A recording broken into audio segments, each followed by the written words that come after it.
नमस्कार विद्यार्थी मित्रों। धोरण 10 प्रकरण नंबर 10 प्रकाश परावर्तन અને વક્રીભવન જેની અંદર આપણે ભાગ 7 જે છે છેલ્લે જોયેલો હતો। ભાગ 7 ની અંદર આપણે અંતર્ગોળ અરીસા વડે રચાતા પ્રતિબિંબ જે છે એ જોયેલા હતા। એની પહેલાં તમને એવું કીધેલું હતું કે કોઈ પણ કિરણ આકૃતિ દર્શાવવા માટે ઓછામાં ઓછા 2 કિરણની જરૂર પડશે અને આપણે 4 કિરણ જે છે એ જોયેલા હતા। કેવા 4 કિરણ? કોઈ પણ આકૃતિ તમારે દર્શાવવી હોય તો 4 કિરણની જરૂર પડે, પણ ઓછામાં ઓછા કેટલા? તો કે ઓછામાં ઓછા 2 કિરણની જરૂર પડશે। 4 કિરણને યાદ રાખવા માટે તમને એવું કીધેલું હતું કે જે મુખ્ય અક્ષને સમાંતર આપાત થતું પ્રકાશનું કિરણ છે એ શોર્ટકટની અંદર કહી દઈએ કે જે મુખ્ય અક્ષને સમાંતર આપાત થશે એ મુખ્ય કેન્દ્રમાંથી પસાર થશે। પછી જે કિરણ જે છે એ મુખ્ય કેન્દ્રમાંથી પસાર થાય એ જે છે એ સમાંતર થઈ જશે। વક્રતા કેન્દ્રમાંથી અહીંયા હશે એફ, વક્રતા કેન્દ્ર સીમાંથી પસાર થતું પ્રકાશનું કિરણ એના એ માર્ગે પાછું જશે અને થીટાના એંગલે આપાત થતું પ્રકાશનું કિરણ થીટાના એંગલે જ પરાવર્તન પામશે। આ પ્રકારના 4 કિરણ તમને કીધેલા હતા અને કોઈ પણ કિરણ આકૃતિ દર્શાવવા માટે ઓછામાં ઓછા તમારે 2 કિરણની જરૂર પડે એવું કીધેલું હતું અને આપણે આઈએમપી એવી 6 આકૃતિઓ દોરેલી હતી, બરાબર છે। એની પછી નેક્સ્ટ જે છે બહિર્ગોળ અરીસા વડે રચાતા પ્રતિબિંબ આપણે જોવાના છે। ચલો જોઈએ આપણે બહિર્ગોળ અરીસા વડે રચાતા પ્રતિબિંબો, જેની અંદર આપણે આકૃતિ નંબર 1 જોઈએ। હવે આની અંદર માત્ર ને માત્ર તમારે 2 આકૃતિઓ દોરવાની આવશે, પણ એનું કારણ શું કે જેની મદદથી આપણે 2 જ આકૃતિ આવશે। આની પહેલાં જ્યારે અંતર્ગોળ અરીસો આપણે જોઈ ગયા તો અંતર્ગોળ અરીસાની અંદર તો આપણે 6 આકૃતિઓ દોરેલી હતી, તો શા માટે બહિર્ગોળ અરીસાની અંદર માત્ર ને માત્ર 2 જ આકૃતિઓ? તો એનું કારણ કયું એ કારણ પણ તમને કહીશ અને આકૃતિઓ કઈ રીતના દોરવાની છે એના વિશે આપણે આગળ વધીએ અને એની અંદર વસ્તુનું સ્થાન કઈ જગ્યાએ છે, પ્રતિબિંબનું સ્થાન કઈ જગ્યાએ છે, એનો પ્રકાર કેવો છે અને પરિમાણ કેવું છે એના વિશે પણ આપણે જોઈએ। ચલો સ્ટાર્ટ કરીએ। બહિર્ગોળ અરીસા વડે રચાતા પ્રતિબિંબો। હવે બહિર્ગોળ અરીસો એટલે કે જેની બહારની સપાટી પરાવર્તક હોય એ પ્રકારનો અરીસો। દાખલા તરીકે આ જે છે એ આપણે બહિર્ગોળ અરીસો દર્શાવેલો છે। આ બહિર્ગોળ અરીસાની બહારની સપાટી પરાવર્તક, એનો મતલબ કે આપણે અહીંયા એની બહારની સપાટી એટલે આવડીય સપાટીને પરાવર્તક સપાટી બનાવી નાખીએ છે, એટલે તમને આ રીતના દર્શાવવાનું કીધેલું હતું। હવે આ જે છે એ મુખ્ય અક્ષ, આ જે છે એ શું છે તો કે મુખ્ય અક્ષ। મુખ્ય અક્ષને સમાંતર પ્રકાશના કિરણ આપણે આપાત કરીએ, આ પ્રકાશના કિરણો આપાત થયા। સમાંતર કિરણનો મતલબ અહીંયા મુખ્ય અક્ષથી આ કિરણ વચ્ચેનું લંબ અંતર દરેક જગ્યાએ કેવું હશે તો કે સરખું હોય તો જ એને સમાંતર કિરણ કહેવાય।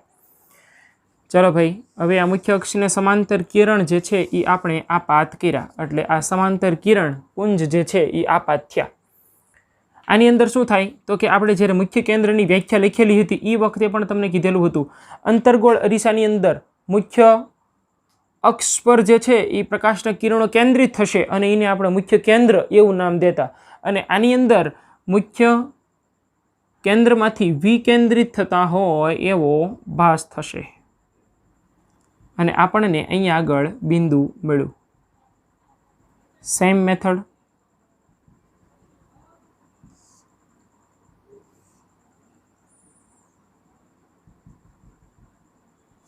એટલે જુઓ ભાઈ, અહીંયા મુખ્ય અક્ષને સમાંતર કિરણ આવ્યું, મુખ્ય કેન્દ્રમાં પસાર થયો હોય એવો ભાસ થયો, એટલે આ વિકેન્દ્રિત થશે, બરાબર છે। આ પ્રકાશના કિરણો વિકેન્દ્રિત થાય છે।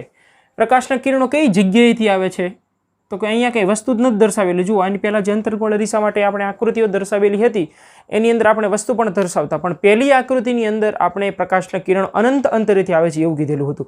તો આની અંદર પણ શું આવશે તો કે વસ્તુ અંતર, વસ્તુ કઈ જગ્યાએ રહેલી છે તો કે વસ્તુ અહીંયા રહેલી નથી, પણ પ્રકાશના કિરણો કઈ જગ્યાએથી આવતા હશે, એનો મતલબ કે અનંત અંતરેથી, અનંત અંતર, વસ્તુ અંતર મળી ગયું। વસ્તુ કઈ જગ્યાએ, વસ્તુ અંતર ન લખે પણ વસ્તુ કઈ જગ્યાએ રહેલી છે, વસ્તુનું સ્થાન, પ્રતિબિંબનું સ્થાન, પ્રતિબિંબનું સ્થાન, પ્રતિબિંબ કઈ જગ્યાએ મળે છે જુઓ જોઈએ, મુખ્ય કેન્દ્રમાંથી પસાર થતો હોય એવો ભાસ થશે, એનો મતલબ કે અરીસાની આગળ કહેવાય પાછળ કહેવાશે? આ બાજુ હોત તો એને આગળ કહેત, અને આ બાજુ જે છે તો એને આપણે પાછળ કહીશું. અરીસાની પાછળ મુખ્ય કેન્દ્ર F પર. ચલો ભાઈ, હવે એનો પ્રકાર લખીએ આપણે. પ્રકારની અંદર બે પ્રકાર આવશે, એક જે છે વાસ્તવિક ઉલટું અને એક આભાસી ચત્તુ. તમને યાદ રાખવા માટે એવું કીધેલું હતું કે અરીસાની અંદર ડાબી બાજુ જે કંઈ પ્રતિબિંબ મળે એની અંદર તમારે લખવાનું વાસ્તવિક અને ઉલટું, જ્યારે જમણી બાજુ જે મળશે એની અંદર લખવાનું તમારે આભાસી અને ચત્તુ. બરાબર છે? જે અંતર્ગોળ અરીસા માટેની આપણે તમામ 6 આકૃતિ જોઈ એની અંદર જ્યારે વસ્તુને તમે સાવ નજીક લઈ જાઓ, એનો મતલબ વસ્તુનું સ્થાન P અને F ની વચ્ચે હોય એ વખતે જે પ્રતિબિંબ મળે છે એ ઉલટાઈ જાય છે, એનો મતલબ આ બાજુ મળે છે અને એ આભાસી અને ચત્તુ હોય છે. તો આની અંદર પણ જમણી બાજુ મળે છે અરીસાની, આ બાજુ મળે છે આ આગળ ભાગ, અને આ જે છે એ પાછળ મળે છે. એનો મતલબ કે એનો પ્રકાર કેવો? તો કે આભાસી અને ચત્તુ. એનું પરિમાણ કેવડું? પરિમાણનો મતલબ થાય કે કદ કેવડું છે. એનું કદ જોવો જોઈએ, અતિ સૂક્ષ્મ બિંદુના સ્વરૂપની અંદર છે. તો આપણે લખશું બિંદુવત અથવા તો ખૂબ નાનું. એમ ન લખવું હોય તો અતિ સૂક્ષ્મ પણ આપણે લખી શકીએ. ચલો, આ ભાઈ પહેલી આકૃતિ. હવે બીજી આકૃતિ દર્શાવું છું અને પછી એનું કારણ કહું છું કે શા માટે અહીંયા બે જ આકૃતિ દર્શાવેલી છે. ઓકે, ચલો. આ કેવો અરીસો છે? તો કે બહિર્ગોળ અરીસો, કે જેની બહારની સપાટી કેવી હશે? તો કે બહારની સપાટી પરાવર્તક સપાટી હોય. એટલે આ સપાટી તમને દર્શાવી દીધી, પરાવર્તક સપાટી. આ જે છે એ મુખ્ય અક્ષ, આને કહીશું આપણે મુખ્ય અક્ષ, અને નામ દઈ દઈએ બહિર્ગોળ અરીસો. આવડો આ અને આવડો આ બે આવી ગયા ને. ચલો ભાઈ, હવે એ વસ્તુને ક્યાં મૂકવી? વિચારવાનું શું? અહીંયા તમને ભાસ થયો. હવે જોવો જોઈએ, આવડો અરીસો બંને એક જ છે ને. આ અરીસો જે ગોળામાં જ બનેલો હશે એનું કેન્દ્ર એને શું કહેવાય? પહેલી ડેફિનેશન વક્રતા કેન્દ્ર, બીજી ડેફિનેશન પહેલી ધ્રુવની લખેલી હતી, અને બીજી જે છે ધ્રુવ ક્યાં હશે? તો કે ધ્રુવ હોય અહીંયા.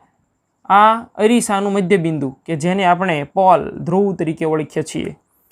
હવે આવડો આ જે ગોલી અરીસો જે ગોળામાં જ બનેલો હોય એનું કેન્દ્ર એટલે અહીંયા કંઈક હશે ને, એને આપણે કહેવાય વક્રતા કેન્દ્ર, જેને આપણે સેન્ટર C વડે દર્શાવતા હતા.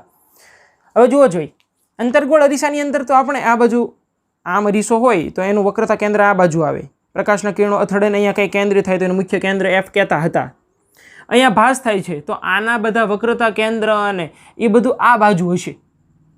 પણ પ્રકાશના કિરણો હંમેશા કઈ બાજુથી આપાત થાય છે? તો કે ડાબી બાજુથી આપાત થશે. એટલે એક આપણને આકૃતિ મળી અનંત અંતરની, અને બીજી આકૃતિ કઈ મળશે? તો કે આપણે વસ્તુને ગમે એ જગ્યાએ મૂકીએ. દાખલા તરીકે હું વસ્તુને અહીંયા આગળ મૂકું છું, આ મેં વસ્તુ મૂકેલી છે. ચલો જઈએ, હવે થાય શું?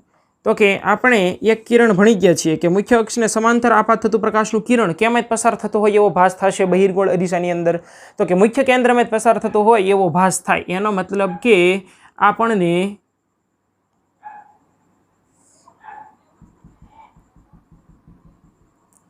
અહીંયા આગળ મુખ્ય કેન્દ્ર F મળી ગયું. આ સમાંતર આવ્યું, આ ભાસ થયો.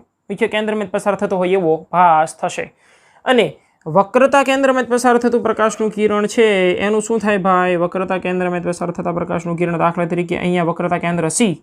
આ વક્રતા કેન્દ્ર C કઈ રીતે મળે? તો કે આવડો આ અરીસો જે ગોળામાં બનેલો હશે એનું કેન્દ્ર, દાખલા તરીકે આ રીતના ગોળો તમને દર્શાવેલો છે, એમાં મેં આટલો ભાગ કાઢી નાખ્યો છે તો એને બહિર્ગોળ અરીસો કહેવાય. એનું કેન્દ્ર દાખલા તરીકે અહીંયા આગળ છે તો એને વક્રતા કેન્દ્ર આપણે કહીશું. બરાબર છે? બંને કિરણો ક્યાં આગળ ભેગા થાય છે? તો કે બંને કિરણો અહીંયા આગળ ભેગા થાય છે, એટલે આપણને પ્રતિબિંબ અહીંયા મળે. અહીંયા હું વસ્તુને કહી દઉં છું AB, અને પ્રતિબિંબ મળે છે આ બાજુ મળે એ બધા આભાસી અને ચત્તા. તો ચત્તુ મળે તો અહીંયા કહીશું આપણે A' B'.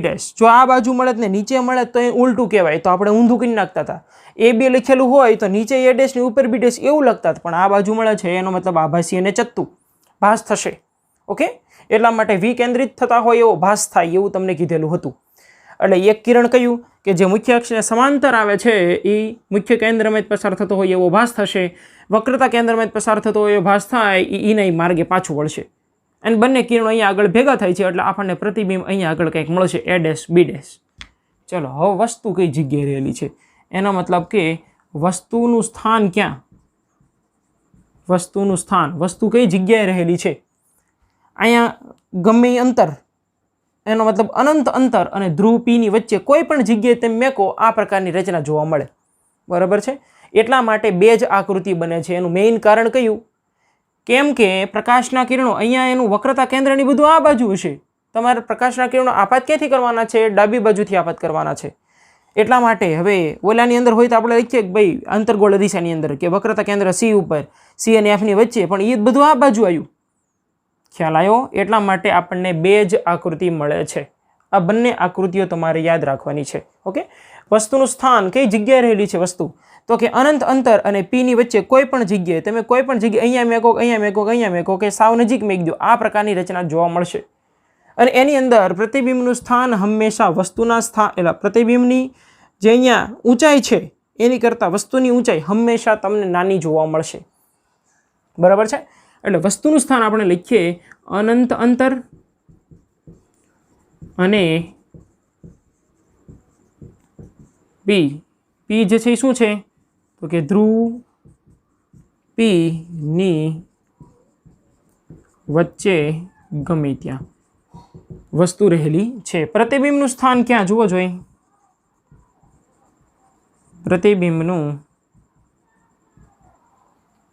સ્થાન તો કે પ્રતિબિંબ તમને અહીંયા જો આની વચ્ચે મળી ગયું, A ડેશ B ડેશ મળે છે, એનું સ્થાન ક્યાં છે? તો કે P અને F ની વચ્ચે. લખી નાખો ભાઈ. એટલે આપણે લખીએ અરીસાની પાછળ P અને F ની વચ્ચે. અરીસાની પાછળ P અને F ની વચ્ચે. એનો પ્રકાર કેવો? ડાબી બાજુ મળે, અરીસાની અંદર ડાબી બાજુ મળે એ પ્રતિબિંબ હંમેશા વાસ્તવિક અને ઉલટા હશે અને જમણી બાજુ જે પ્રતિબિંબ મળશે એ આપણને આભાસી અને ચત્તા પ્રતિબિંબ જોવા મળે. એનો મતલબ આ જમણી બાજુ મળે છે, જુઓ અહીંયા. તો આ પ્રતિબિંબ કેવું હશે? આભાસી અને ચત્તું.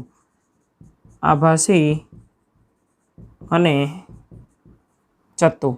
અને એનું પરિમાણ, એનું કદ કેવડું છે જુઓ જોઈ. પરિમાણ એનો મતલબ કે કદ. વસ્તુ આવડી છે તો પ્રતિબિંબ એટલું મળ્યું, એનો મતલબ વસ્તુની સાઇઝ કરતાં નાનું. આપણે લખીએ વસ્તુ કરતાં નાનું. વસ્તુ કરતાં નાનું પ્રતિબિંબ જોવા મળે છે. હવે જુઓ ભાઈ, આ જે તમને કીધું ને એનો ઉપયોગ ક્યાં થાય? આ જે બહિર્ગોળ અરીસો લખો આપણે, એની મદદથી આપણને બે આકૃતિ મળી, એનો ઉપયોગ કઈ જગ્યાએ થશે? એના આકૃતિ જો તમને આવડે ને એટલે ઉપયોગની ખબર પડી જાય. આપણે જે વાહન ટુ વ્હીલ હોય એનો જે સાઈડ મિરર હોય, સાઈડ મિરર એટલે કયો? જે હેન્ડલની ઉપર લગાવેલો હોય સાઈડ અરીસો, જે સાઈડમાં પાછળના વાહનને જોવા માટે જેનો આપણે ઉપયોગ કરીએ એ સાઈડ મિરર. તો એની અંદર આપણને બસ હોય, ખટારો હોય, કોઈ પણ વ્યક્તિ હોય, પ્રતિબિંબ હંમેશા આપણને કેવું જોવા મળે છે? તો કે વસ્તુની સાઇઝ કરતાં નાનું પ્રતિબિંબ જોવા મળે છે. એનો મતલબ કે તમે વસ્તુને ગમે ત્યાં મેકો, અનંત અંતરેથી પ્રકાશના કિરણો આવતા હોય કે અનંત અંતર અને P ની વચ્ચે, અરીસાની વચ્ચે કોઈ પણ જગ્યાએ આપણે વસ્તુને મૂકેલી હોય, પ્રતિબિંબ હંમેશા નાનું જોવા મળે. એનો મતલબ એવો થાય કે બહિર્ગોળ અરીસાનું દ્રષ્ટિ ક્ષેત્ર જે છે વિશાળ છે. વિશાળનો મતલબ કે કોઈ પણ જગ્યાએ વસ્તુ મૂકેલી હશે એટલે એ આપણને વસ્તુ હંમેશા આપણને નાની જોવા મળશે. અને બીજું એક આભાસી અને ચત્તુ પ્રતિબિંબ આપણને જોવા મળશે માત્ર ને માત્ર બહિર્ગોળ અરીસાની અંદર. બરાબર છે. અંતર્ગોળ અરીસો હશે તો જ્યારે આપણે સાવ નજીક મેકશું એ વખતે આપણને આભાસી અને ચત્તુ પ્રતિબિંબ જોવા મળે. પણ એની અંદર જે છે એ આપણને નાનું મળે છે કે મોટું મળે છે એ કેમ ખબર પડે? માત્ર ને માત્ર બહિર્ગોળ અરીસાની અંદર જ તે પ્રતિબિંબ જે છે એ આપણને કેવું જોવા મળે છે? તો કે વસ્તુની સાઇઝ કરતાં નાનું પ્રતિબિંબ જોવા મળે છે. અંતર્ગોળ અરીસાની જે આપણે ઓલી છેલ્લી આકૃતિ જોઈ હતી તો એની અંદર શું થતું હતું? તો કે એની અંદર આપણને વસ્તુની સાઇઝ કરતાં મોટું મળતું હતું. જ્યારે અહીંયા આગળ આભાસી ચત્તુ આ બાજુ મળે, છઠ્ઠી આકૃતિ જે કીધી એની અંદર, તો આની અંદર શું મળે છે? તો કે વસ્તુની સાઇઝ કરતાં આપણને નાનું પ્રતિબિંબ જોવા મળે છે માત્ર ને માત્ર એક જ આકૃતિની અંદર. બરાબર છે. એટલે બહિર્ગોળ અરીસાનો ઉપયોગ સાઈડ મિરર તરીકે શા માટે થાય છે એનું કારણ લખવાનું કહે તો કારણ લખવાનું કે એની અંદર બહિર્ગોળ અરીસાનું વિશાળ દ્રષ્ટિ ક્ષેત્ર ધરાવે છે અને આપણે જે છે વસ્તુને કોઈ પણ જગ્યાએ મૂકીએ તો આપણને પ્રતિબિંબ હંમેશા આભાસી, ચત્તુ અને વસ્તુની સાઇઝ કરતાં નાનું પ્રતિબિંબ જોવા મળે છે. એટલા માટે આપણે બહિર્ગોળ અરીસાનો ઉપયોગ જે છે એ સાઇડ મિરર તરીકે કરીએ છીએ. બરાબર છે. એ સિવાય બીજી જગ્યાએ તો કે અમુક મોટી દુકાનો હોય તો મોટી દુકાનોની અંદર ગ્રાહક ઉપર નજર રાખવા માટે પણ એનો ઉપયોગ કરવામાં આવે કે કોઈ વ્યક્તિ ચોરી નથી કરી લેતો ને, બરાબર છે. ચોરી કરશે તો એની જેનું પ્રતિબિંબ જે છે એ શેઠને એનું નાનું પ્રતિબિંબ તો જોવા મળશે જ તે, બરાબર છે. એટલે મોટી દુકાનોની અંદર આ પ્રકારના બહિર્ગોળ અરીસા જે છે એનો ઉપયોગ કરવામાં આવે છે. બરાબર છે. ઓકે, હવે એની પછી આપણે નેક્સ્ટ જે છે આ તમને બંને આકૃતિઓ કહી દીધી અને એના ઉપયોગ કહી દીધા, પણ ઉપયોગ અહીંયા હું લખી દઉં છું. બરાબર છે. તમારે માત્ર ને માત્ર એટલું જ યાદ રાખવાનું છે અને એની સાથે સાથે અંતર્ગોળ અરીસાના ઉપયોગ પણ આપણે આગળ અહીંયા જોઈ લઈએ. અહીંયા અંતર્ગોળ અરીસાના અને બહિર્ગોળ અરીસાના ઉપયોગ લખેલા છે. અંતર્ગોળ અરીસાના બહિર્ગોળના તમને કહી દીધેલા કે સાઇડ મિરર તરીકે આપણો ઉપયોગ કરીએ.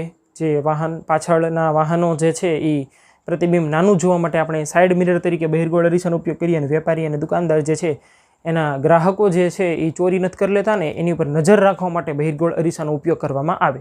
હવે અંતર્ગોળ અરીસાનો ઉપયોગ કઈ જગ્યાએ કરવામાં આવશે તો કે ટોર્ચની અંદર, ટોર્ચ બત્તી, બરાબર છે. એ હમણાં તમને બતાવી દઉં. સર્ચ લાઇટ, ટોર્ચ બત્તીનો ઉપયોગ કરીએ અંધારાની અંદર. સર્ચ લાઇટ, હવે સર્ચ લાઇટ એટલે કઈ?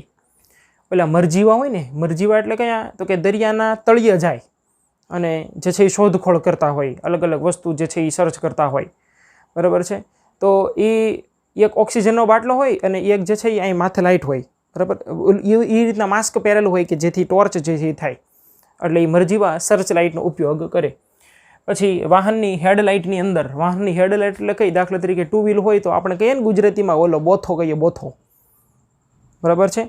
અને એને આપણે એ જે છે એ થોડીક મોટી હોય અને પ્રકાશના કિરણો દૂરના અંતર સુધી જશે.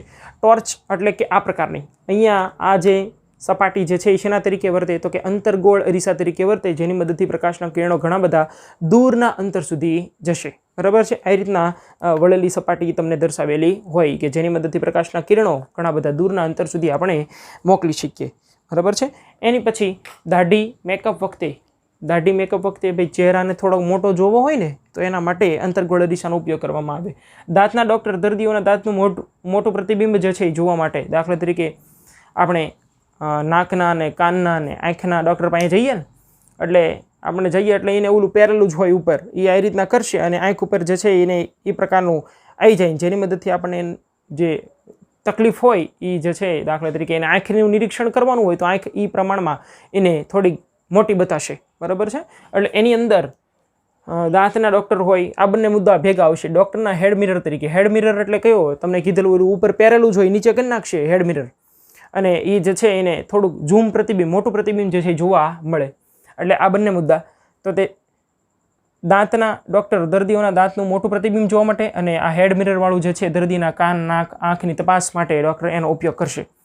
એની પછી સૂર્યકુકર અને સૌર ભઠ્ઠીની અંદર, સૂર્યકુકરની અંદર આપણે ગરમીની વધારે પ્રમાણમાં જરૂર પડે ને સૂર્યકુકરની અંદર અને સૌર ભઠ્ઠીની અંદર પણ, તો પ્રકાશના કિરણોને કેન્દ્રિત કરવા માટે ઉપયોગ કરવામાં આવશે ને, બરાબર છે. આપણને ખ્યાલ છે કે પહેલી જ આકૃતિ જે જોયેલી હતી કે પ્રકાશના ઘણા બધા કિરણો અનંત અંતરેથી આવતા હોય, પ્રકાશના કિરણો મુખ્ય કેન્દ્ર F ઉપર કેન્દ્રિત થાય, એનો મતલબ કે ઘણા બધા પ્રકાશના કિરણોને કેન્દ્રિત કરવા માટે આપણે અંતર્ગોળ અરીસાનો ઉપયોગ કરીએ છીએ.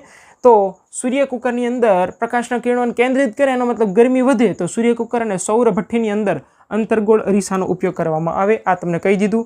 દૂરબીનની અંદર કે જ્યાં આપણે મોટું પ્રતિબિંબ જોવું હોય તો દૂરબીનનો ઉપયોગ કરવામાં આવે અને એના માટે અંતર્ગોળ અરીસાનો ઉપયોગ કરવામાં આવશે વિવર્ધિત પ્રતિબિંબ જોવા માટે, બરાબર છે. આપણે 6 આકૃતિ જોઈએ એની અંદર મોટું પ્રતિબિંબ જોવા મળે, વસ્તુની સાઇઝ કરતાં મોટું જોવા મળે છે, વસ્તુની સાઇઝ જેટલું પ્રતિબિંબ જોવા મળે, ખૂબ જ મોટું પ્રતિબિંબ જોવા માટે આપણે અંતર્ગોળ અરીસાનો ઉપયોગ કરીએ છીએ, બરાબર છે. એટલે આ બધા ઉપયોગ તમારે તમારી પાકી બુકની અંદર લખવાના છે અને એની પછી જે છે આપણે કાર્ટેશિયન સંજ્ઞા પદ્ધતિનો અભ્યાસ કરવાનો છે. ચલો જોઈએ.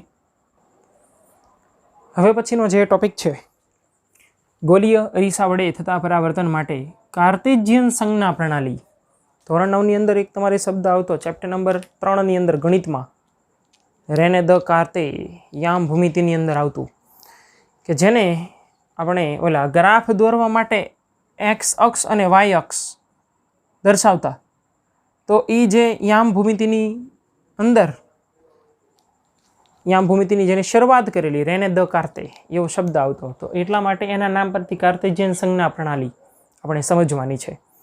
કાર્ટેશિયન સંજ્ઞા પ્રણાલી છે એની મદદથી આપણને એ ખબર પડે કે વસ્તુ ડાબી બાજુ રહેલી હોય તો વસ્તુ અંતર કેવું લેવાનું, પ્રતિબિંબ જે જગ્યાએ મળતું હોય પ્રતિબિંબ અંતર કેવું લેવાનું, આપણે વસ્તુની ઊંચાઈ હંમેશા કેવી હોય, પ્રતિબિંબ આપણને કેવું મળે, એ પ્લસ મળશે કે માઇનસ મળશે, ધન મળશે કે ઋણ મળશે, એ કોની મદદથી ખબર પડે? કાર્ટેશિયન સંજ્ઞા પદ્ધતિની મદદથી આપણને ખબર પડશે. આ એક પ્રકારની મેથડ છે, ઢબ છે, પ્રણાલી છે. બરાબર છે. કાર્ટેશિયન સંજ્ઞા પદ્ધતિ આપણે સમજવાની છે.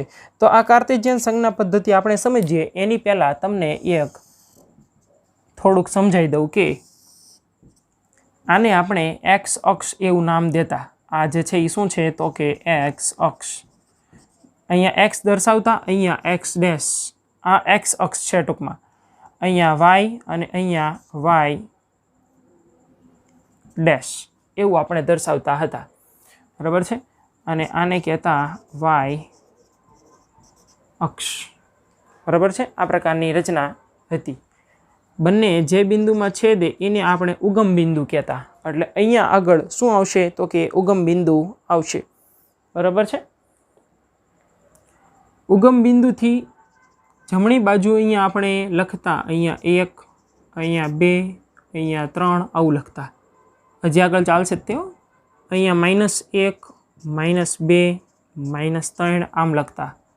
ઉપર તરફ 1, 2, 3 એ રીતના લખતા. નીચે -1, -2 આમ લખતા હતા. બરાબર છે. આ જે છે એ રેને દ કાર્તે જે આપણને યામ ભૂમિતિની અંદર કીધેલું હતું એ લખ્યું. બરાબર છે. હવે વિજ્ઞાનની અંદર આપણે વસ્તુ અંતર, પ્રતિબિંબ અંતરને દરેકે દરેક દર્શાવવું હોય એના માટે તમારે આનો ઉપયોગ કરવાનો છે. ઓકે. તો એનો ઉપયોગ આપણે કઈ રીતે કરશું? ગોલીય અરીસાની અંદર કઈ રીતે કરશું? ચલો જોઈએ. આ પદ્ધતિ જે છે એ બંને અરીસાઓને લાગુ પડશે. અંતરગોળે આવી ગયા અને બહિર્ગોળે આવી ગયા. એનો મતલબ ગોલીય અરીસા કહી દઉં એટલે બંને આવી ગયા. ગોલીય અરીસાઓ માટે આ પ્રકારની કાર્ટેશિયન સંજ્ઞા પદ્ધતિ જે છે એ તમારે વાપરવાની છે. હું અહીંયા અંતરગોળ અરીસા માટે દર્શાવું છું, પણ તમારે સમજવાનું છે બંને માટે, કેમ કે આ બંનેને લાગુ પડશે. અંતરગોળ માટે લાગુ પડશે અને બહિર્ગોળ અરીસા માટે પણ લાગુ પડે છે. બરાબર છે. ચલો ભાઈ, આ કેવો અરીસો દર્શાવી દીધો આપણે તો કે આ જે છે એ અંતરગોળ અરીસો દર્શાવેલો છે. આને કહી દઈએ આપણે મુખ્ય અક્ષ. આ જે છે એ શું છે? મુખ્ય અક્ષ. અહીંયા શું હશે તો કે ધ્રુવ P. હવે જો ભાઈ ધ્યાન અહીંયા રાખવું. અહીંયા હું ભાગ પાડી દઉં છું. જો ભાગ પડી ગયા, આની જેવી રચના થઈ ગઈ. એક આમ ને એક આમ થઈ ગયું. એની અંદર આપણે આ બાજુ કેવા અંતર દર્શાવેલા છે તો કે 1, 2, 3, 4 અહીંયા પ્લસ દર્શાવેલા છે. એનો મતલબ આપણે દર્શાવશું જમણી બાજુના અંતર ધન. પણ ક્યાંથી જમણી બાજુના અંતર ધન તો કે P થી. અહીંયા ઉગમ બિંદુ છે. અહીંયા ઉગમ બિંદુને આપણે ધ્રુવની સાથે સરખાવેલું છે. અહીંયા ઉગમ બિંદુથી જમણી બાજુના અંતર બધાય ધન, તો અહીંયા ધ્રુવ P થી જમણી બાજુના અંતર બધાય ધન. P થી ડાબી બાજુના અંતર બધાય કેવા આવશે તો કે ઋણ આવશે. અહીંયા O થી ડાબી બાજુના અંતર બધાય ઋણ. ઉગમ બિંદુ ઓરિજિન, અહીંયા પોલ P. અહીંયાથી ડાબી બાજુના અંતર બધાય ઋણ, તો ધ્રુવ P થી ડાબી બાજુના અંતર બધાય કેવા આવશે તો કે ઋણ આવશે. એટલે અહીંયા લખ્યા આપણે કે ડાબી બાજુના અંતર ઋણ. ઓકે. P થી જમણી બાજુના અંતર બધાય ધન હશે. P થી ડાબી બાજુના અંતર બધાય ઋણ હશે. P થી ઉપર તરફની ઊંચાઈ કેવી? હવે ઉપર તરફની ઊંચાઈ જુઓ જો અહીંયા P થી અહીંયા ઉગમ બિંદુ O થી ઉપર તરફની વેલ્યુ કેવી છે બધી તો કે 1, 2, 3 પ્લસ છે ને. એટલે આપણે લખીએ કે ઉપર તરફની ઊંચાઈ ધન. ઉપર તરફની ઊંચાઈ બધી કેવી આવશે તો કે ધન આવશે. અને નીચે તરફની ઊંચાઈ કેવી બધી? હવે જુઓ અહીંયા નીચે તરફની ઊંચાઈ એટલે અહીંયા આગળ P થી નીચે તરફ, O થી નીચે જુઓ જોઈએ બધાય માઇનસ છે. એટલે હું અહીંયા લખું છું કે નીચે તરફની ઊંચાઈ ઋણ। પછી આની અંદર જ્યારે આપણે ઊંચાઈની રિલેટેડ વાત કરતા હોય તો આ બાજુ હોય કે આ બાજુ હોય, નીચે હોય એટલે ઋણ લખવાનું, ઉપર હોય એટલે ધન લખવાનું, જમણી બાજુ હોય એટલે એ અંતર ધન આવશે અને ડાબી બાજુ હોય તો એ અંતર કેવું લેવાનું છે? તમારે ઋણ લેવાનું છે। આ તમને કાર્ટેશિયન સંજ્ઞા પદ્ધતિની અંદર જે તમારે સમજવાનું હતું એ બધું કહી દીધું। હવે એની અંદર તમારે લખાણની અંદર કયા મુદ્દાઓ યાદ રાખવાના છે જે આપણે સમજ્યા એના એ જ મુદ્દા આવશે, પણ એને હું થોડાક અહીંયા વ્યવસ્થિત તમને લખીને કહી દઉં છું।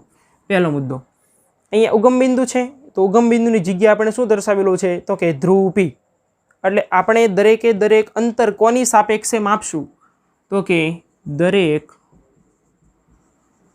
અંતર ધ્રુવ Pની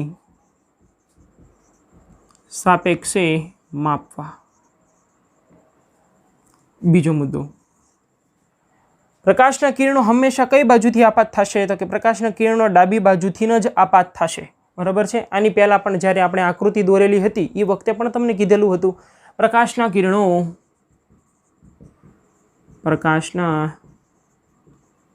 કિરણો હંમેશા ડાબી બાજુથી આપાત થાય। ત્રીજો મુદ્દો, આ ધ્રુવ P દરેક અંતર ધ્રુવ Pની સાપેક્ષે માપવાના છે। એનો મતલબ P થી જમણી બાજુના અંતર બધા કેવા લેવાના છે? તો કે ધન લઈશું। એટલે અહીંયા લખીએ આપણે ધ્રુવ P થી જમણી બાજુના અંતર ધન લેવાના। એની પછી ધ્રુવ P થી ડાબી બાજુના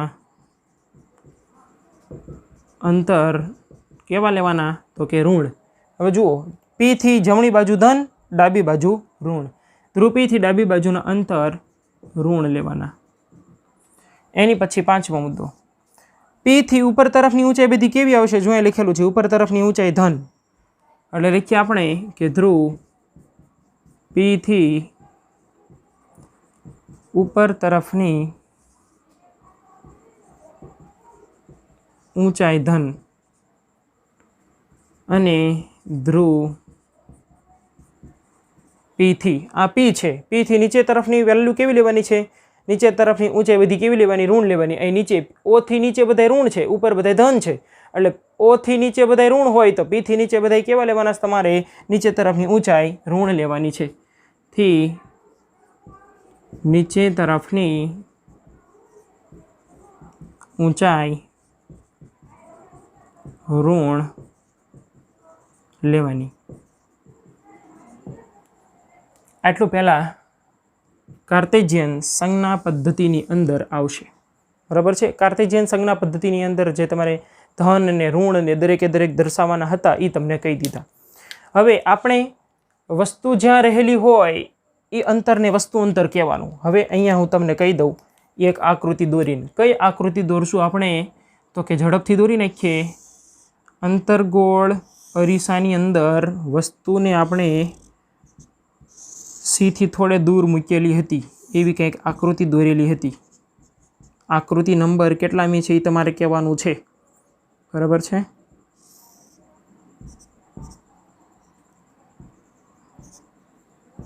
અહીંયા AB, અહીંયા A ડેશ B ડેશ। ચાલો આ જે છે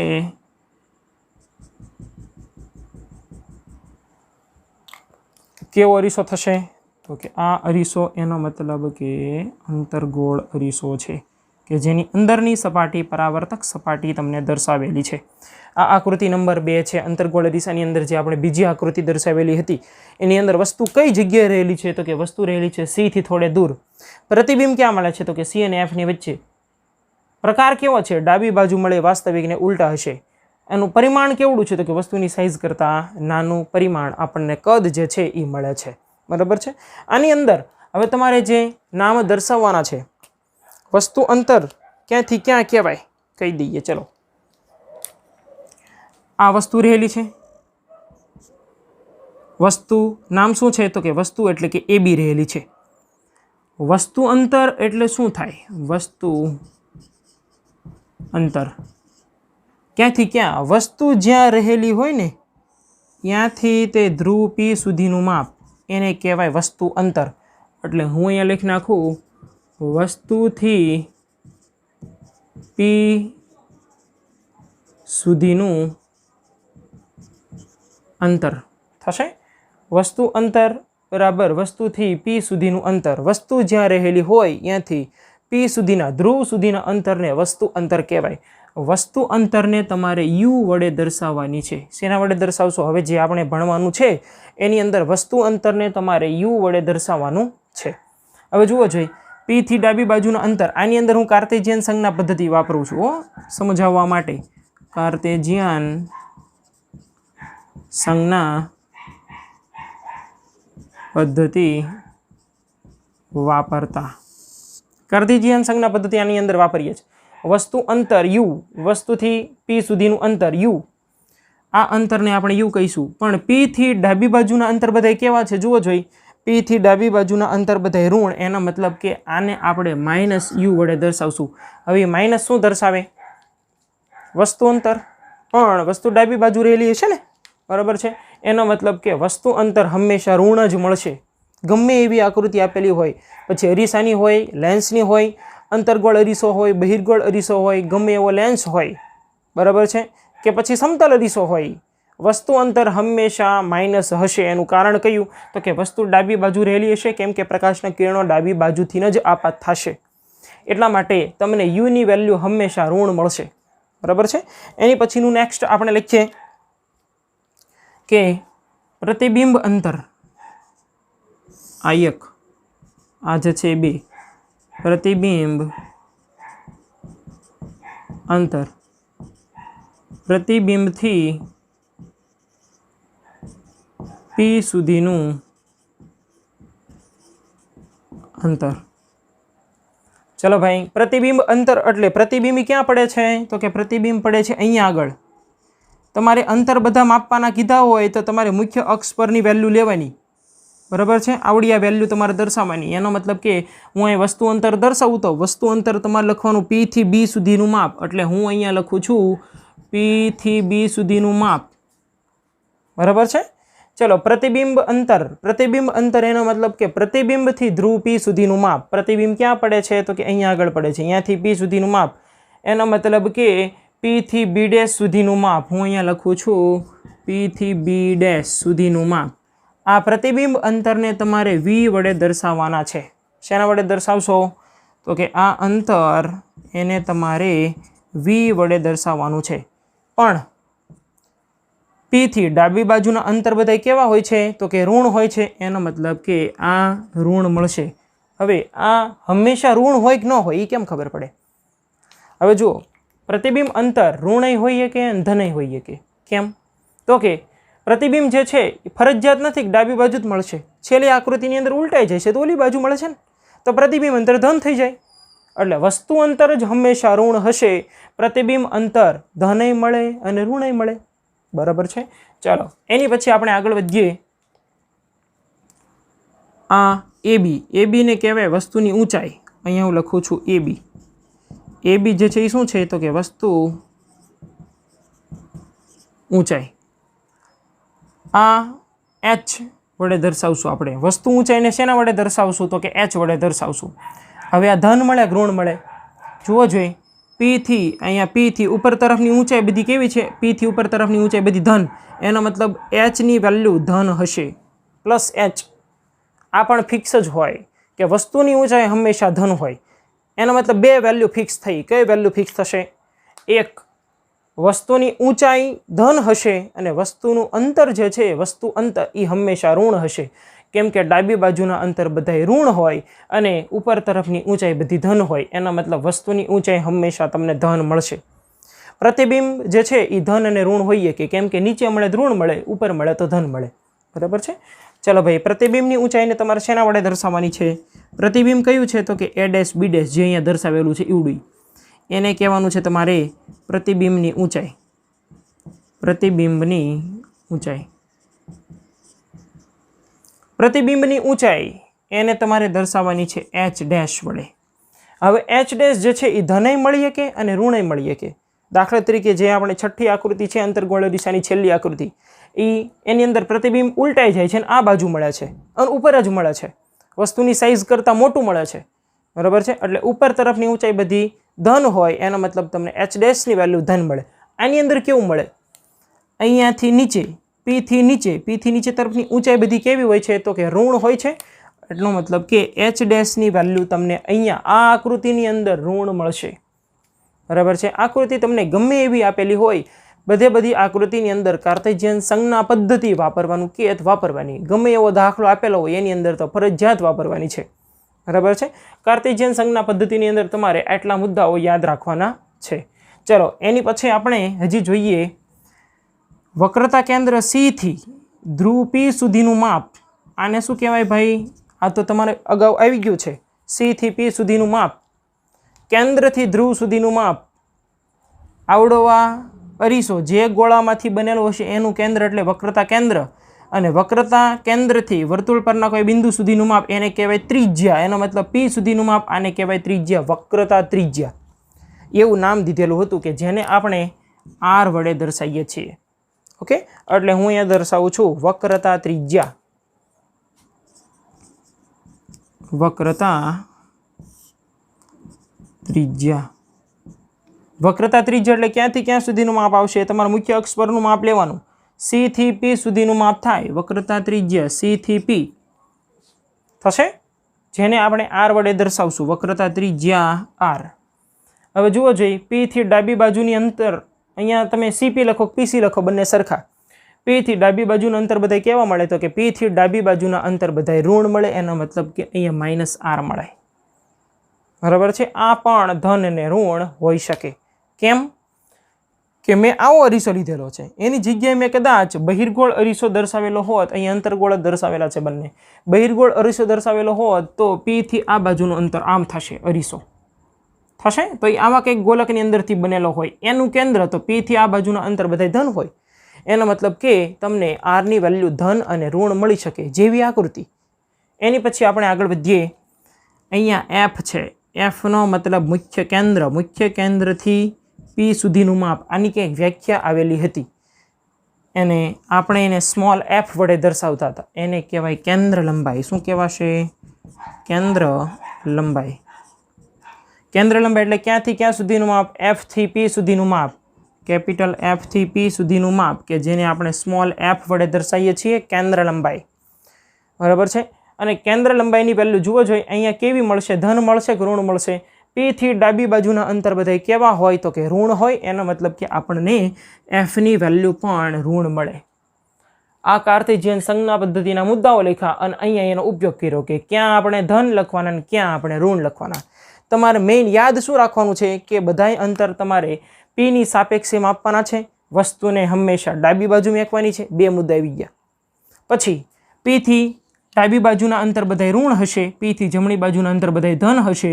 P થી ઉપર તરફની ઊંચાઈ બધી ધન હોય, P થી નીચે તરફની ઊંચાઈ બધી ઋણ હોય. આટલા મુદ્દા જો યાદ હોય તો નિશાનીની અંદર તમારે ક્યારેય ભૂલ થશે નહીં, બરાબર છે. ગમે એવો દાખલો આપેલો હોય તમારે નિશાનીની અંદર ભૂલ નહીં થાય, બરાબર છે, જો તમને કાર્ટેશિયન સંજ્ઞા પદ્ધતિ આવડતી હોય તો. આ કાર્ટેશિયન સંજ્ઞા પદ્ધતિ જે છે એ બંને અરીસાઓ માટે લાગુ પડે છે. એનો મતલબ કે શરૂઆતની અંદર જ તમને કીધેલું છે કે ગોલીય અરીસા વડે થતા પરાવર્તન માટે કાર્ટેશિયન સંજ્ઞા પ્રણાલી એક રૂઢિ છે, પ્રણાલી છે, બરાબર છે. અને આ મેથડ પ્રમાણે જ આપણે કોઈ પણ આકૃતિઓ દર્શાવવાની હોય એની અંદર પ્લસ અને માઇનસ લખવાના હોય છે, બરાબર છે. બીજું એક યાદ રાખવાનું છે, વસ્તુ અંતરને તમારે શેના વડે દર્શાવવાનું છે? U વડે. U હંમેશા ઋણ હશે. એની પછી પ્રતિબિંબ અંતર કે જેને તમારે V વડે દર્શાવવાનું છે એ પ્લસ માઇનસ હોઈ શકે. ડાબી બાજુ મળશે તો ઋણ હશે, જમણી બાજુ પ્રતિબિંબ મળશે તો એ ધન મળશે. એની પછી વસ્તુની ઊંચાઈ હંમેશા ધન હશે, કેમ કે આપણે વસ્તુને અહીંયા જ મેકશું, મુખ્ય અક્ષની ઉપર જ મેકશું, બરાબર છે. એટલે એ તમારે હંમેશા આની વેલ્યુ જે છે એ ધન મળશે, Hની વેલ્યુ. પ્રતિબિંબની ઊંચાઈ એને h ડેશ વડે દર્શાવવાનું છે અને પ્લસ માઇનસ હોઈ શકે, ધન અને ઋણ હોઈ શકે. વક્રતા ત્રિજ્યા p થી c સુધીનું માપ જેને કેપિટલ R વડે દર્શાવશું, જેને વક્રતા ત્રિજ્યા કહેવાય, એ પણ પ્લસ માઇનસ હોઈ શકે. જેવો અરીસો અંતર્ગોળ હોય તો એની અંદર આપણને ઋણ મળશે, બહિર્ગોળ હશે તો એની અંદર આપણને ધન મળશે. બરાબર છે. એની પછી કેન્દ્ર લંબાઈ. કેન્દ્ર લંબાઈ છે તો f થી p સુધીનું માપ, એની અંદર પણ એ જે છે એ પ્લસ માઇનસ હોઈ શકે. બરાબર છે. એટલે એ અરીસા ઉપર ડિપેન્ડ કરશે. આટલા મુદ્દાઓ તમારે તૈયાર કરવાના છે. ઓકે.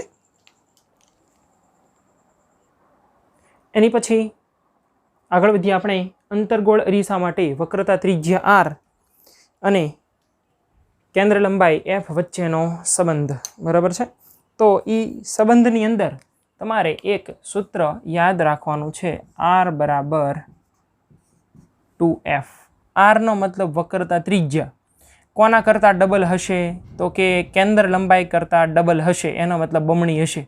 કેન્દ્ર લંબાઈના બમણા કરીએ તો આપણને વક્રતા ત્રિજ્યા મળે. અથવા તો r બરાબર નહીં પણ r આ બે ગુણાકારમાં છે, આ બાજુ આવશે તો ભાગાકારમાં, r/2 બરાબર સ્મોલ f. એનો મતલબ કે કેન્દ્ર લંબાઈ વક્રતા ત્રિજ્યા કરતાં અડધી હોય. બરાબર છે. આ તમારે સૂત્ર યાદ રાખવાનું છે, f બરાબર r/2. એની પછી તમને ભાઈ એમ કે આ સૂત્ર માત્ર ને માત્ર યાદ રાખવાનું છે અને આ સૂત્રનો ઉપયોગ તમારે દાખલાની ગણતરી કરવા માટે થશે. ઓકે. વક્રતા ત્રિજ્યા અને કેન્દ્ર લંબાઈ વચ્ચેનો સંબંધ તો કે r બરાબર 2f. આ સૂત્ર તમારે યાદ રાખવાનું છે, જે આપણે વક્રતા ત્રિજ્યાની હમણાં દર્શાવેલું હતું કંઈક. બરાબર છે. કેન્દ્ર લંબાઈ કોને કહેવાય એ અગાઉ તમને કીધેલું છે. એની પછી બીજું એક સૂત્ર તમારે યાદ રાખવાનું છે, અરીસાનું સૂત્ર ગાણિતિક સ્વરૂપે ગણિતના સ્વરૂપની અંદર આપણે અરીસાનું સૂત્ર લખવાનું છે. NCERT નહોતું, એની પહેલાંનો જે સિલેબસ હતો એ સિલેબસની અંદર અરીસાનું સૂત્ર તમારે સાબિત કરવાનું આવતું અને જેના 5 માર્ક હતા. પણ NCERTની અંદર માત્ર ને માત્ર અરીસાનું સૂત્ર જે છે એનો ઉપયોગ કરવાનો આવે છે. એ કહેવાય કોને અને એનો ઉપયોગ દાખલાની અંદર કેવી રીતે થાય એ સમજવાનું હોય છે. બરાબર છે. અરીસાનું સૂત્ર ગાણિતિક સ્વરૂપે લખવાનું છે. સૂત્ર તમારે કયું યાદ રાખવાનું છે એ હું તમને પહેલાં કહી દઉં. 1/f બરાબર 1/u પ્લસ 1/v. v ને પહેલાં લખો, u ને પછી લખો, કાંઈ ફેર પડે નહીં, કેમ કે વચમાં પ્લસ છે. આ સૂત્ર અરીસાના સૂત્ર તરીકે ઓળખાય છે. 1/f બરાબર 1/u પ્લસ 1/v. બરાબર છે. આને આપણે વ્યાખ્યાના સ્વરૂપની અંદર લખવું હોય તો કઈ રીતે લખી શકીએ જોઈએ આપણે? તો કે ગોલીય અરીસા માટે f એટલે શું છે? તો કે કેન્દ્ર લંબાઈ f, વસ્તુ અંતર u. આની પહેલાં વસ્તુ અંતર કોને કહેવાય એ કહી દીધેલું હતું. વસ્તુ અંતરનો મતલબ વસ્તુ જ્યાં પડેલી હશે ત્યાંથી ધ્રુવ સુધીનું માપ, p સુધીનું માપ, કે જેને આપણે વસ્તુ અંતર તરીકે ઓળખતા. બરાબર છે. ગોલીય અરીસા માટે કેન્દ્ર લંબાઈ f, વસ્તુ અંતર u અને પ્રતિબિંબ અંતર v વચ્ચેનો સંબંધ દર્શાવતું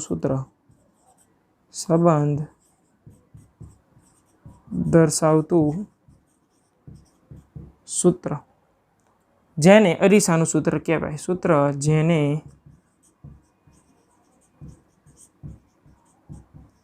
અરીસાનું સૂત્ર કહેવાય. અને આ અરીસાનું સૂત્ર જે છે એ ગમે ગોલીય અરીસા માટે લાગે છે, ગમે અરીસા માટે કામ કરશે. બરાબર છે. અને કોઈ પણ અંતર માટે આ જે છે એ સૂત્ર કામ કરે છે. એટલે અરીસાનું સૂત્ર જે છે એ દરેક અરીસા અને વસ્તુ દરેક માટે સાચું છે. એટલે અહીંયા લખીએ આપણે કે આ અરીસાનું સૂત્ર દરેક અરીસા અને વસ્તુના દરેક સ્થાન માટે સાચું છે, જેની અંદર આપણે એફ યુ અને વી નો ઉપયોગ કરશું, જેમાં એફ યુ અને વી એ કાર્ટેશિયન સંજ્ઞા પદ્ધતિ પ્રમાણે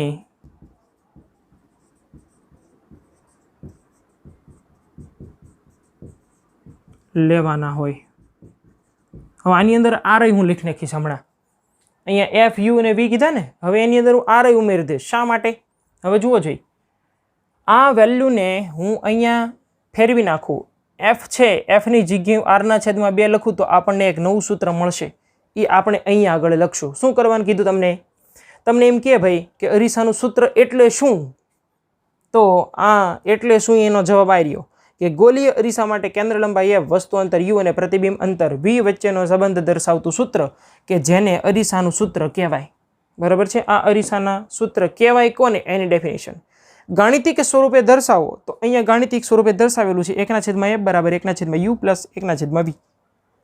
હવે ભાઈ તમને એમ કે આર યુ અને વી વચ્ચેનો સંબંધ દર્શાવતું સૂત્ર લખો જોઈએ તો શું આવશે? તો અહીંયા વેલ્યુને હું અહીંયા મૂકી દઉં, એફની વેલ્યુ અહીંયા મૂકી દઉં એફની જગ્યાએ, તો શું થશે એ કહી દઉં. ચાલો જોજો ધ્યાન. અહીંયા આ એકડો જે છે એ એમ નામ, એફની જગ્યાએ હું શું લખું છું? એફની જગ્યાએ આરના છેદમાં 2, એટલે મેં લખી નાખ્યા આરના છેદમાં 2. આને કહી દઈએ સમીકરણ નંબર 1, આને કહી દઈએ સમીકરણ નંબર 2. એટલે અહીંયા કાઉન્સમાં લખવા થાય કે 1ની વેલ્યુ 2માં મેકી બરાબર 1/u પ્લસ 1/v. આવું થશે. ચાલો ભાઈ, છેદનો છેદ એટલે બગડો ઉપર વયો ગયો, એનો મતલબ 2/r થશે. છેદનો છેદ ઉપર એટલે બગડો ઉપર 2 એકા તો કે 2/r બરાબર 1/u પ્લસ 1/v. આવું તમને સૂત્ર મળશે. કેવી રીતના મળ્યું એ લખી નાખો કે સમીકરણ 1 ને 2 માં મૂકતા, સમીકરણ નંબર 1 ને આપણે 2 ની અંદર મૂકી દીધું તો આપણને કોની વચ્ચેનો સંબંધ દર્શાવતું સૂત્ર મળ્યું? તો કે લખીએ આપણે વક્રતા ત્રિજ્યા ગોલીય અરીસા માટે આ સૂત્ર ગોલીય અરીસા માટે વક્રતા ત્રિજ્યા, વક્રતા ત્રિજ્યાનો મતલબ થાય આર, યુ નો મતલબ વસ્તુ અંતર યુ અને પ્રતિબિંબ અંતર વી વચ્ચેનો સંબંધ દર્શાવતું સૂત્ર છે. ચલો ભાઈ, આર યુ અને વી વચ્ચેનો સંબંધ દર્શાવતું સૂત્ર લખો એમ લખવાનું કે તો શું આવશે? 2/r બરાબર 1/u પ્લસ 1/v થશે. અરીસાનું સૂત્ર એટલે 1/f બરાબર 1/u પ્લસ 1/v. આની અંદર તમને એમ કે આર યુ અને વી વચ્ચેનો સંબંધ લખો તો ભાઈ આ સૂત્ર લખવાનું તમારે. પછી એમ કે આર અને એફ વચ્ચેનો રિલેશન સંબંધ દર્શાવતું સૂત્ર આર બરાબર 2f, કેન્દ્ર લંબાઈના ડબલ કરવી એટલે વક્રતા ત્રિજ્યા તમને મળશે. એટલે આટલા સૂત્ર તમારે શરૂઆતની અંદર યાદ રાખવાના છે. બરાબર છે? અને આગળનું જે છે એ આપણે નેક્સ્ટ ભાગની અંદર જોઈશું. અત્યારે તમારે આ દરેકે દરેક જે બોર્ડ વર્ક કરેલું છે આ બોર્ડ વર્કને તમારે તમારી પાકી બુકની અંદર લખવાનું છે.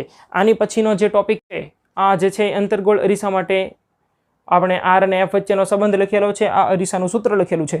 અને હવે જે છે એ આપણે મોટવણી એટલે શું, મોટવણી શું સૂચવે છે, શું દર્શાવવા માગે છે અને એનું સૂત્ર જે છે એ આપણે સાબિત કરવાનું છે. ઓકે, ચલો નેક્સ્ટ જે છે એ આપણે ભાગ નંબર 9 ની અંદર જોઈશું. Okay, thank you.